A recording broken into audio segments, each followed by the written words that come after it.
Continue learning laws of Shabbos. Today's class is 24. Okay, and we start with Sefer Shmiras Halashon, Tools Without Flaw, page 93. Go ahead. Tools without flaw. Through Shmiras Halashon, a Jew perfects the primary tool of his service of Hashem, his power of speech. By not using his tongue for forbidden talk, he ensures that his words of Torah study and prayer will ascend before Hashem and achieve their desired results. The sages refer to speech as the Jew's craft. When a king wants an item made for his personal use, he will choose only the finest craftsmen to accomplish this task. He will seek someone who can create products of rare beauty, fit to be placed upon the royal table. That even the world's greatest craftsman will not be able to satisfy the king if he lacks the necessary tools. If he is forced to use tools that are damaged and of poor quality, the finished product will quite likely be rejected by a commoner and surely by a king. If, however, the master craftsman is provided with the very best tools, then the final product will be a thing of beauty and bring the king much satisfaction. There's no greater satisfaction to the King of Kings, as it were, than when his craftsmen, the children of Israel, go about their divine service with tools that are free of spiritual imperfection. And it is only through Shmiras Halashon that can be achieved. Very nice set, right? Yeah. So, our tool is our mouth, which we spray and we learn Torah. So it's the biggest tool and the biggest weapon. Must keep it clean and in the best possible condition. All right. All right. So we continue our chapter of erasing. Right. So it says chapter number 5. Activities prohibited because they might lead to erasing. We're on page number 55, part number 3, and it says decree against reading secular material, lest one reads informal document. As mentioned above, the sages prohibited reading most secular materials, lest one read business-related documents. This includes books, essays, and articles containing trivial information, secular history works, and certainly works of fiction, novels. The only non-Torah material that is permitted to read on Shabbos is in the following categories. So basically, all of these not Torah related things not allowed, except A, material that bears no resemblance to the business documents. Okay, so we're going to see what does it mean. B, writing of the mitzvah material. C, writing of the secular wisdom. Okay, let's discuss these permitted categories before proceeding to the forbidden areas. Okay. So now we're going to say what is allowed, and then we're going to say what is not allowed. So A, material that does not resemble business documents. Business-related material is commonly written in ordinary script on movable documents. It is uncommon for a business matter to be chiseled on a wall. It is therefore permitted to read letters that are engraved or raised on the wall, since this type of script is completely dissimilar to the business document. I don't know, like some plaques or wall plaques. However, it is forbidden to read letters that are written on a wall or engraved on a movable tablet, since such a letter is similar to the one respect to the business document. It is written or it is on a movable surface. Okay, sorry. A movable surface. It is also forbidden to read actual business matter. For example, an advertisement that is written and engraved on raised letters on a wall. So basically, it's not like the business document they usually change. This is, they say maybe it's on a wall and it's engraved, maybe it's not going to change. On the other hand, they say if it's advertisements, it's a problem. The prohibition of reading secular material include reading billboards and caption under the pictures. However, the prohibition is limited to the reading stories, messages, or descriptions of some length. It is permitted to read caption that merely identifies the name of a person. Similarly, it is permitted to read street signs on Shabbos. It is prohibited, however, to read signs that it describes as the historical significance of a given location. So basically, when you go on the street, so if you go somewhere and you need to know where are you, and how many blocks you still need to go, so you can read the street names. By others, like advertisements, all of these things, you're not allowed to read. Okay, so continue B. Writing on mitzvah matter. It is permitted to read any script that involves mitzvah matter. For example, one example of the mitzvah script was described above, a sit-in list for a meal. Okay, so of course it's not Torah, but it's for a mitzvah meal. Okay. Another example is an invitation to the mitzvah banquet, such as wedding, bar mitzvah, or a charitable dinner. Okay. Yet another example is a Jewish history book, which contains information that is beneficial from a religious standpoint.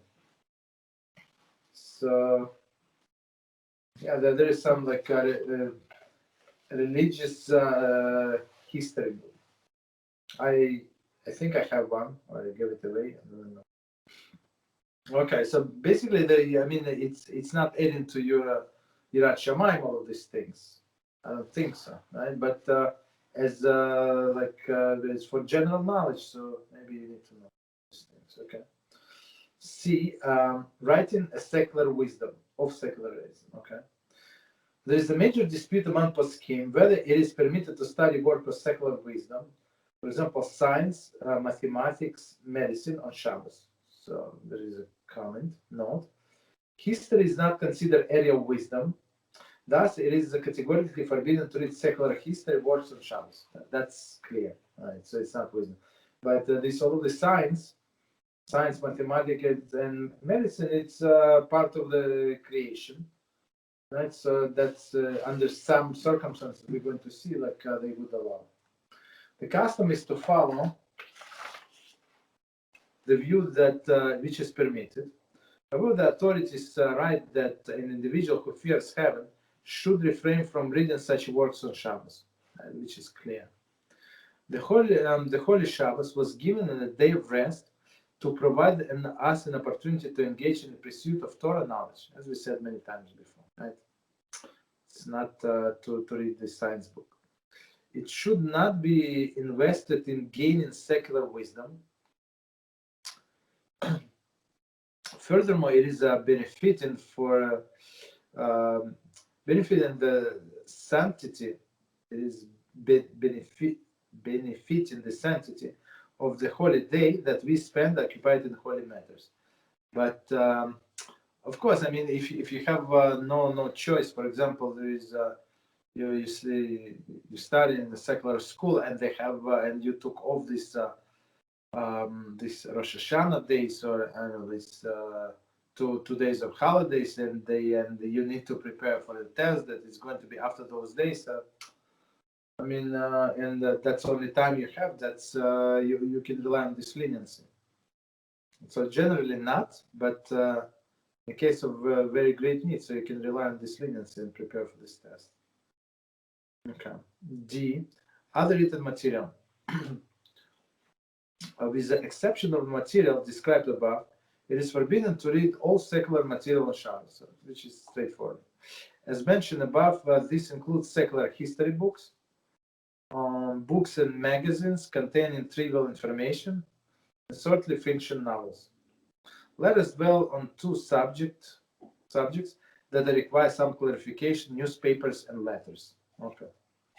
Yeah, go ahead. You have a question? Yeah, so my thing is, I might be wrong. I might have just forgotten what the main reason that we're not allowed to some of these materials is because they might lead to erasing or writing, correct? Correct, yes. So my question is, why would something like I don't know,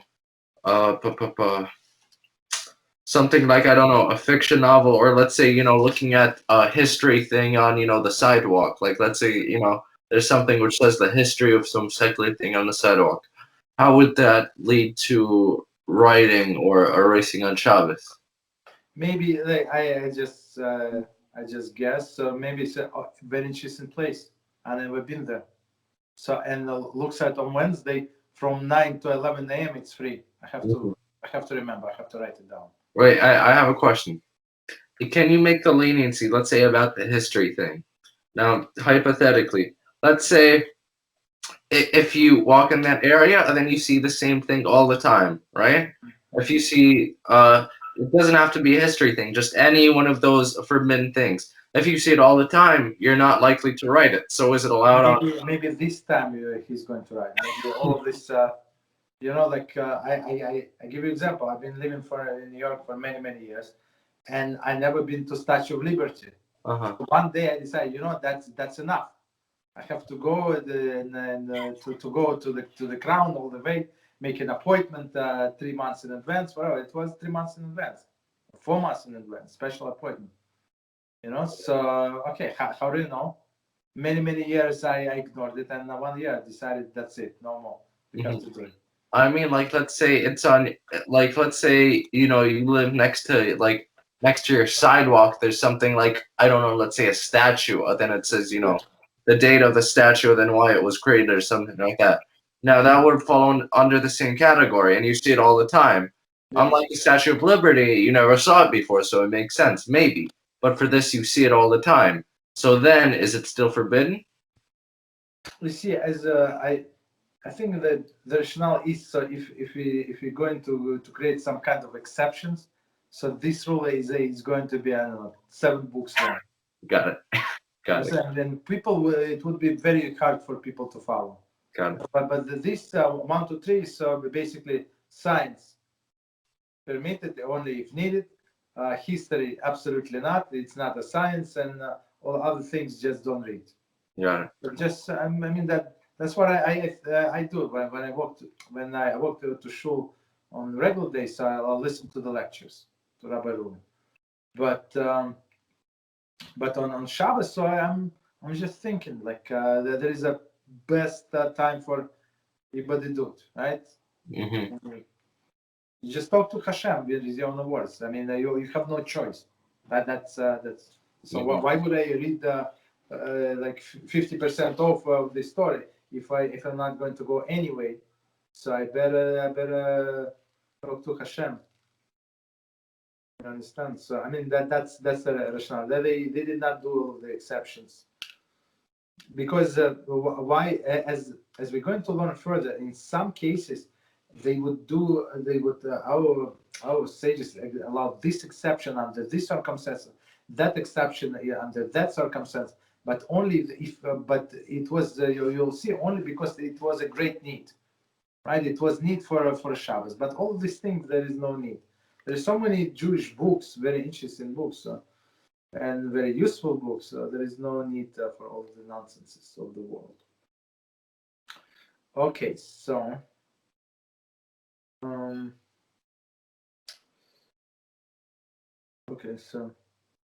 Okay, so they said let's us dwell on 2 subjects that require some clarification: newspaper and letters. Okay, secular newspapers.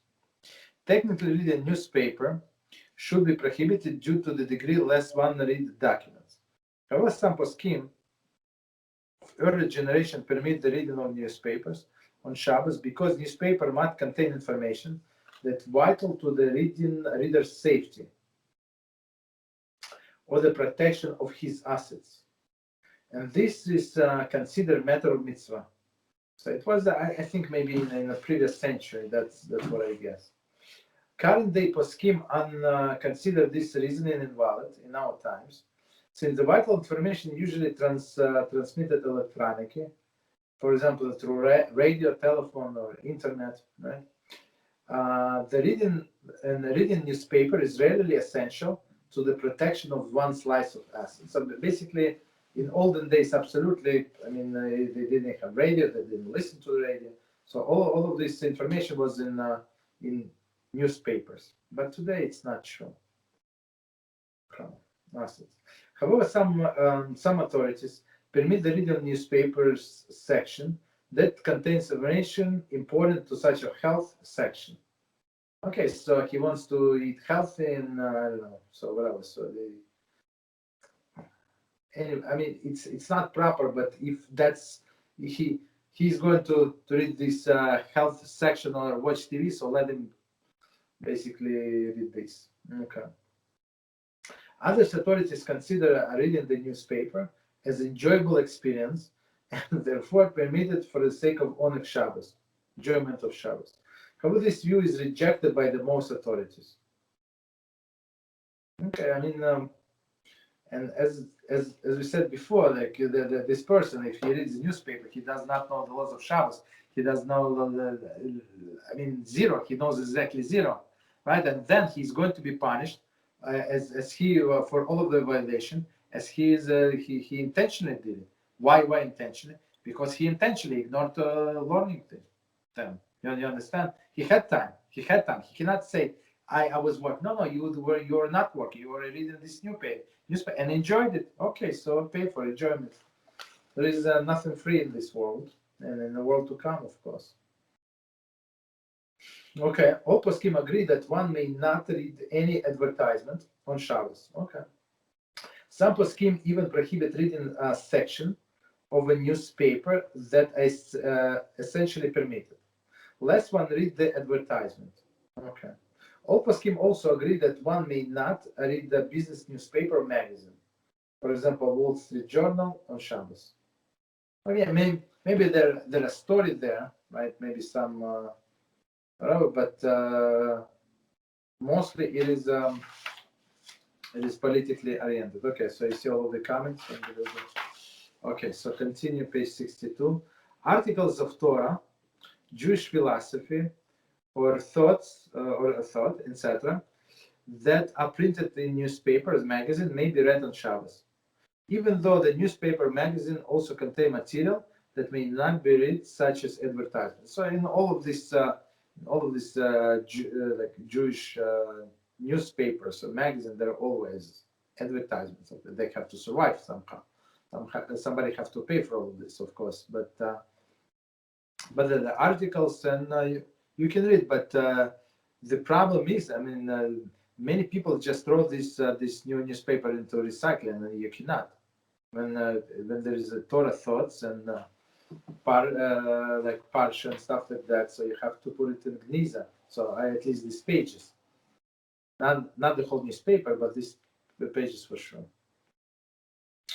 Continue. Letters. Shulchan Aruch, Orach Chaim 307:14, said that it is permitted to read a letter on Shabbos. Okay. If one does not know its contents, because the letter might contain information important for the reader's well-being. Okay, so we're talking about the olden days, right? However, one may not only scan the one may only scan it with the eyes and do not read it with his lips. Okay. Furthermore, once one knows its contents, it is forbidden to read a second time. It is so. I mean, we're going to explain why. It is if it is type of the letter that certainly does not contain vital information. For example, a greeting card. One is forbidden to read it at all. So basically, the way I understand, so he received this letter. So we're talking about olden days, right? So he received it before all the computers. So and now maybe some important information in this letter. So in the 24 hours, 25 hours, 26 hours of Shabbos, so he's going to be honest. I mean, what's going on? It's from my sister, from my uncle, from my mother, whatever. So I need to know. So we tell him you can read it quickly with your eyes. See that everything okay. Just continue. Wait, I have a question. But let's say, okay, this is one reason. But can't there be another reason for Oneg Shabbos? Because let's say he doesn't read it, just as an example, he doesn't read it, and then the whole Shabbos, Instead of enjoying Shabbos, he's thinking, what's in this letter? So let's say this reason, this reason is a bit different, because even though it's not important, let's say he knew it's not completely important, but he's still interested in reading it just because he wants to know what's in it, and it's stopping his enjoyment of Shabbos. And is he allowed to read it? If for enjoyment, I mean, I would say yes, but one more time quickly. For example, if there is a letter from his friend, so he's getting married. So he's, he were talking before, and now he's very excited for his friend to get married. So he just want to get it quickly. He said, yes, I'm getting married. You invited in July 7th, and that's it. Got it. So, all right. So it would be for enjoyment of Shabbos, yes. But they say do not read all the details, just get the idea. And so when you got the general idea, so you can continue with Shabbos. And then after Shabbos, just read second time. Gaon Moshe finds in the Tzal stated that Shulchan Aruch lenient ruling concerning letters is not applicable nowadays, since the important information in general is generally probably transmitted via telephone or express mail or internet, right? TV. Who has this TV? Rather that general delivery mail. Okay, so usually today it's not through the letters. Consequently, reading all letters is forbidden due to the decree, lest one read the business document. But when we say, said that, but Shulchan Aruch said not. So basically, I would say, based on whatever we said, preferably not. But if he's going to be like uneasy about some letters, in all today, to send a letter to take very long time. It's easier to call. You understand? But if somebody received this letter, so the way I understand, like today, it's not Moshe finds that, so it must be very important. The way I see it. So it's nobody does it. So if person did it anyway, so it might be like some special information he didn't want to share on the phone. I don't know, or over internet. Okay, so basically, but we go better not to do it. Okay, so what we do? I tell you what we do. We don't check mail. On Friday, we don't check mail. So they usually bring like, I don't know, after 3-4 p.m., whatever time is. So we don't check mail. So you don't have any temptations, so you have mail from yesterday. That's it. Okay, so all right, so that's our family solution. Okay, so number 4, practical application. In this section, we will discuss only matters not mentioned above. Okay. The reading cookbooks, information contained in reading cookbooks. The information contained in cookbook is considered beneficial secular knowledge. Therefore, under the letter of the law, it is permitted to read the cookbook, just it's permitted to read the signed text. However, it's mentioned above, person who fears heaven should refrain from reading such materials on Shabbos. So as we said before, if he or she is going to do other bad things, right, instead of reading cookbook, let him read cookbook. Wait, I have a question. So the same way those things aren't allowed because it might lead to erasing or writing shouldn't a cookbook also be forbidden? More so because someone can say, this is a great recipe. You know what? I want to make this recipe today. It's gonna taste too good. I want to make it today. So is it with the same logic? Shouldn't it be forbidden? It's a good question. You see here the area. You're right. We started as let me go back a little so we have the picture. You're right. The whole chapter started that activities that prohibited because they might lead to erasure. Right, but you see sometimes, right? So you cannot put like too much pressure on the people. So if you put too much pressure, they're going to break and they're going to reject everything. Mm-hmm. So the stages when they they say, okay, most of the things not allowed, but some things are allowed. Mm-hmm. So, but you're right 100%. So for example, he has this she has this cookbook, and there is one ingredient, and she heard on the radio that it's not good. That it's poisonous, whatever. It's not good for your kidneys, and she would tend to cross it out. I agree with you 100%. But they had to give something, like to forbid all of this unnecessary stuff and leave something to people to eat. Of course, as they say, it's not proper, but what can you do? Got it. Tell me this: what if she's a chef? Is she then allowed to, a business chef? Is she then allowed to read it because it can count as business material? Because she could be thinking, "Oh, I'm going to use this for business autograph." No, it would be permitted, as same you said about people who prepare for the math test. Maybe it's not his profession to be a mathematician, but he needs it for study, for business. Got it. So, okay. So I mean that's so in their great wisdom, our sages put all of the fences. But they knew if you put too much pressure, people are going to crumble. Got it. Okay. But this, if you want to be, as you said many times, a little holy, extra holy, that's it. So for you, it's forbidden. But on one hand, on another hand, you cannot protest when other people do it, because technically, according to the letter of the law, it's not forbidden. Okay, so that's the things when you can do like extra things. That's chapter 19 in this Mesilat Yesharim. Mesilat Yesharim talking about Hasidus. Hasid knows like there is a law, and I want to do I understand the law, the general principle of the law, and I will do a little extra, whatever extra. That's Hasid. Wait, I have a question. Let's say, let's say a person, like right now, he always goes by the bare minimum. Okay. Now, let's say, hypothetically, you're not judging him because he's not doing the same as you. You're judging him because he doesn't actually care about HaShem. He cares about not being punished. Are you allowed to judge for that? First of all, we try not to judge because we don't know the circumstances of the person. So what we see from outside, it's not always true. We cannot perceive all of these details. Only HaShem knows all of the details, like what he's going through and how hard it is for him. And maybe it is his TIKKUN. Maybe it's his biggest test in life. For you, it's like what do you mean? How come I cannot learn Torah, right? But other people, they can play games. I know adults, they play all the tanks games for hours. Adults, I have children, and children neglected. They're like crazy. I said, you normal?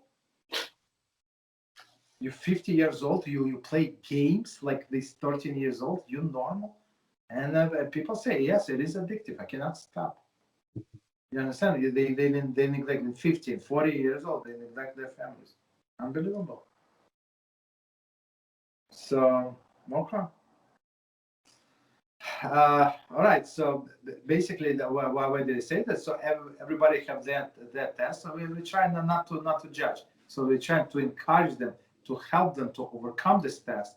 That's our responsibility. But to judge them, there is better not to judge. Okay.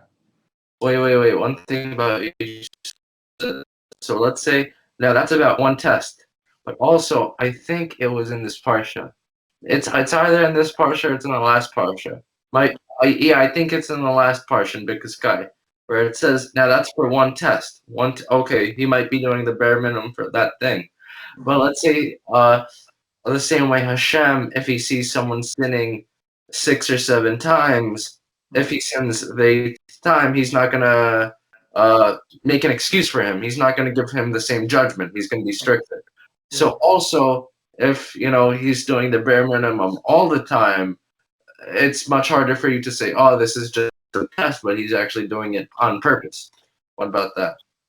But why do you have to be HaShem in this case? Why do you have to judge him? I mean, We always have to be like HaShem. No. I mean, for yourself, absolutely. For yourself, yes, you have to be very strict. So they say very clearly, you have to be strict with yourself. But with others, if they do bare minimum, there is no problem. There is no punishment. So they do exactly as Shulchan Aruch says. And even in Shulchan Aruch, sometimes there is no, not sometimes, many times it says some say that this and that. Shulchan Aruch said some I say this, but some say this and that. So basically, if you have this opinion, some say, or Rima or Mishnah Berurah say, bring you different opinions in case of the need, you can rely on that opinion in case of the need. Of course, it's not primary opinion. If you can, better not to follow that. But in case of the need, and especially for others, so it says be strict with yourself and be lenient with others. I mean, make all of the excuses for them on one hand, but on the other hand, try to help them, try to encourage them with your own example, with I don't know, with just some support. Sometimes, like I saw many, like today somebody told me. So I send this book to someone, right? And I was not sure this person is going to read, not going to read. So I thought to myself, should I remind? Maybe yes, maybe no. And then the person called me today. I called me without text, just called me and say, and it was like,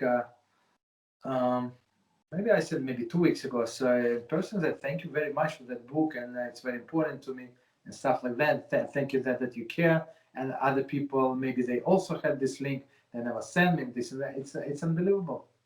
So I just shared the link to that book, and the person was very appreciative, and he learned a lot and stuff like that. I mean, finished, not finished, that does not make a difference. So for us, it's our job basically to reach out, to give them information and encourage them, but judge, it's not helping. I mean, it's not going to help him if you're going to tell him what his end is. You understand? So try to help him not to be there. That's our goal. Mm-hmm. Got it. Makes sense? But what if it's a judge to tell him what it's not where he's going, but simply that's not completely right, that he could be better, that type of judge. I mean, so let's take the word judgment from this conversation. As we said, judging is Hashem's job. So why are you taking over? Let him do whatever. Did he do anything to the video? I mean, it's like froze. Why? No, mine's not frozen. Okay, I'm not sure. It's all right. No problem. Let's continue. So basically, let Hashem judge, and let us do whatever we need to do. Just help people. That's. I mean, send them if you want to encourage, send them a lecture. Let Rabbi Reuven do the job. Got it. Yeah, you understand? So he's not talking against him or against anybody else. He's talking in general. There are people, this and that person thinks, like I thought many times, he's actually talking about me. I have this issue, right? And I wrote to him. So Rabbi, it looks like you were talking about me. He said, no, I didn't mean you, but but he said, but if you heard that came from Hashem. So Hashem wanted for you to hear this rebuke, and that's why you start playing that lecture on that day, and you got your rebuke. But it was like indirectly. It was old lecture from I don't know, from a few years ago. You understand? So it was not a new lecture. Okay, so but when it's indirectly, when a person understands himself that he has this issue, he's more likely to fix it than when you tell him directly that he has this issue. You understand? So there's many people, like most of the people, they have this defense mechanism. Oh, you tell me that I'm not right. Let me tell you about you. You understand? But and the truth is that is irrelevant for that person. He got upset and he's not going to listen to it. So what did you achieve? Good. Okay, so let's continue. So but whatever we said, it's correct. But okay, so try not to read all this stuff. We have so many books, but if you can encourage, that's your obligation. Okay, but not do not like head-to-head confrontation. That's not going to help. Never. Okay, so B, studying for a test. Since it is permitted under the letter of the law to read text containing secular knowledge, other than history on Shabbos. It is permitted to study a secular subject on Shabbos in preparation for the test the following week. Okay. All the preparation for the weekdays prohibited. Acquiring the knowledge on Shabbos is itself permissible. However, one should not say that he is studying to prepare for the test that will take place on a weekday. So we have a separate prohibition. So on Shabbos we cannot prepare for a weekday. That's a separate prohibition. Mm-hmm. So if he says that I'm going to learn because I have a big test, a very important test on Tuesday, so that's the problem. And so let him just learn, study whatever he needs to study without like any announcement why he's actually studying. As we said, there is opinion that you can acquire this secular knowledge. So do not say why I'm acquiring this secular knowledge. Okay.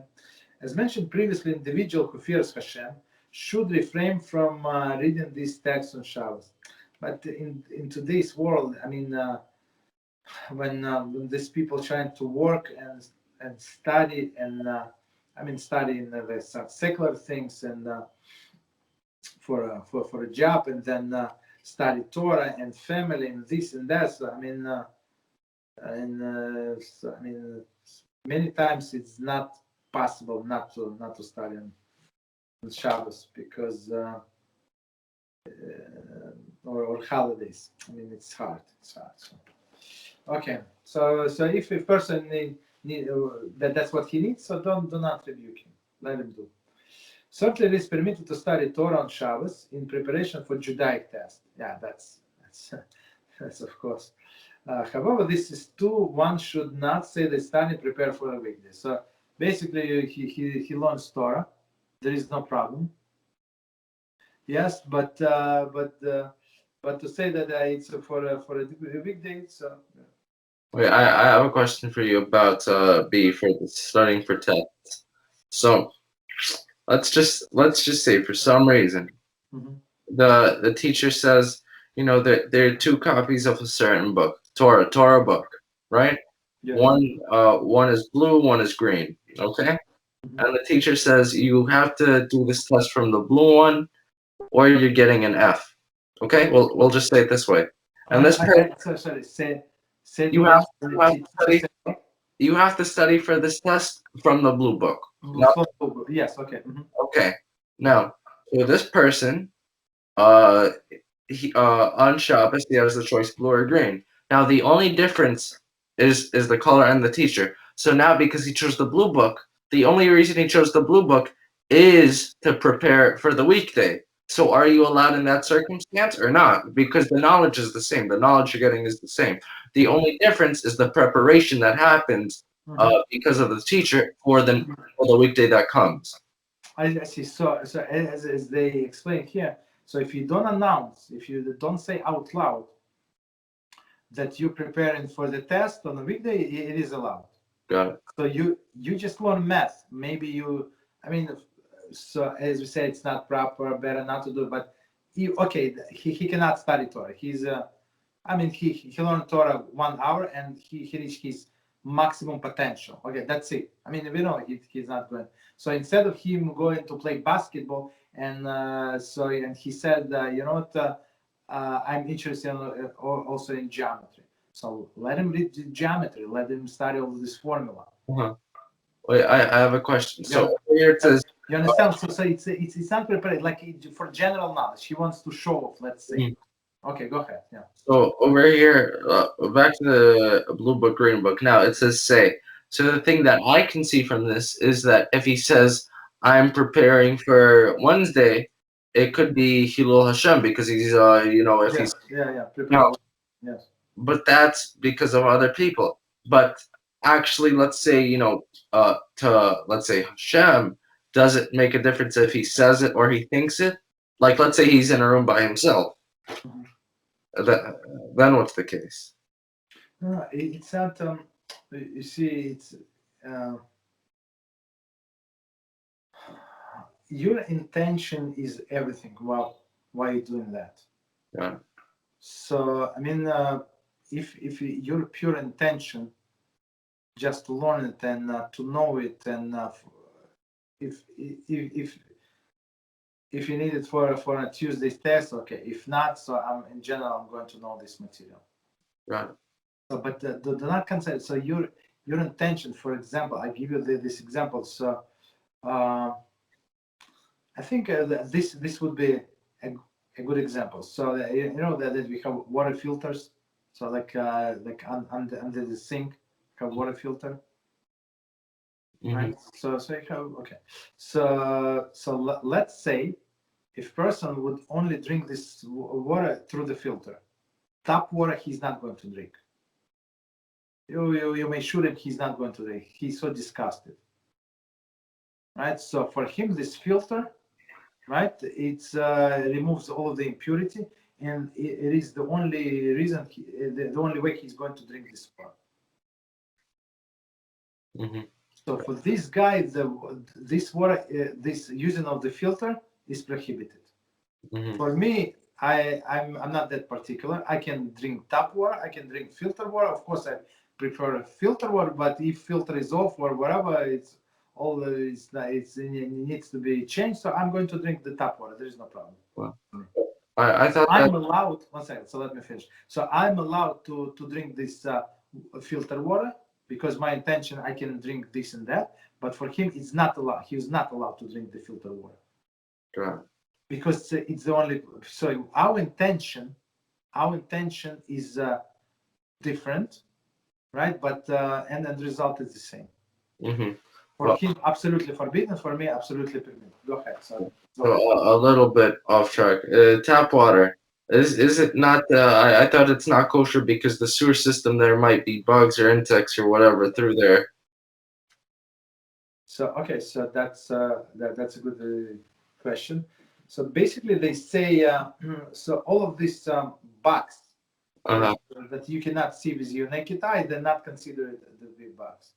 Got it. Understood.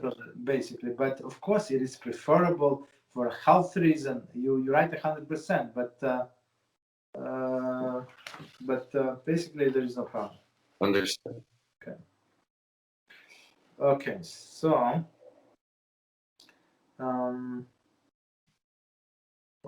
so we finished B. So we're going to C, reading food labels. Okay, one is permitted to read the list of ingredients or other nutritional facts and the nutritional information printed on the food packages. That's understandable, right? For two reasons. Firstly, this is merely brief identifying information, so there is no details, right? And there is no, and therefore not similar to a document. So documents are usually in details. Here is only summary. Secondly, it is considered a mitzvah to avoid eating unhealthy foods. Okay. One must therefore familiarize oneself with ingredients and nutritional information. So basically, maybe it's too much cholesterol, too much this or that. So he should not eat this food. Okay, that's the bottom line. Okay, so we can stop here. We finish this chapter. Yeah. Any question, comments about Torah? I have questions about the parsha, but they're like, they're about the actual pasukim, not something general. Okay, so yeah, exactly.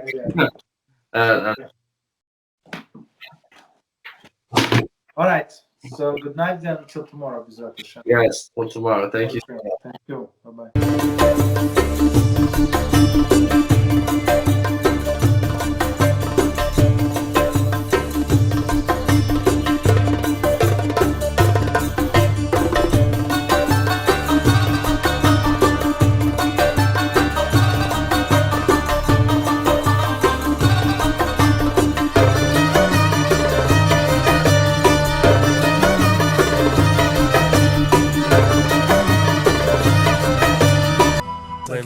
אני מברך את הרבנים, אני מברך את הרבנים, הרב ירון ראובן, הרב אפרים כחלון, ראשי ארגון בעזרת השם, שהלכו בפי עליון, שעלו מעלה, יהיה להם ברכה והצלחה, הקדוש ברוך הוא ימלא בלשונות ליבם, לטובה ולברכה. שבכל אשר יפנו, ישכילו ויצליחו. יזכו לעשות כאלה וכאלה. רדיו תורה לאדירה, אמן ואמן. בעזרת השם רשת בכל הארץ. הוא היהודי הזה, הוא היה מיליונר, סגר את כל הביזנס, אמר אני משקיע פה בעולמה של תורה. איפה הוא גר? בפלורידה. פלורידה. איפה זה פלורידה? באמריקה. במיימי. כן, ליד. אנחנו שם עכשיו הולכים להקים קהילה ספרדית. חזק אותו בשמי. קהילה ספרדית גדולה. תעבירו מה שבירכתי אותו. כן, קהילה ספרדית גדולה.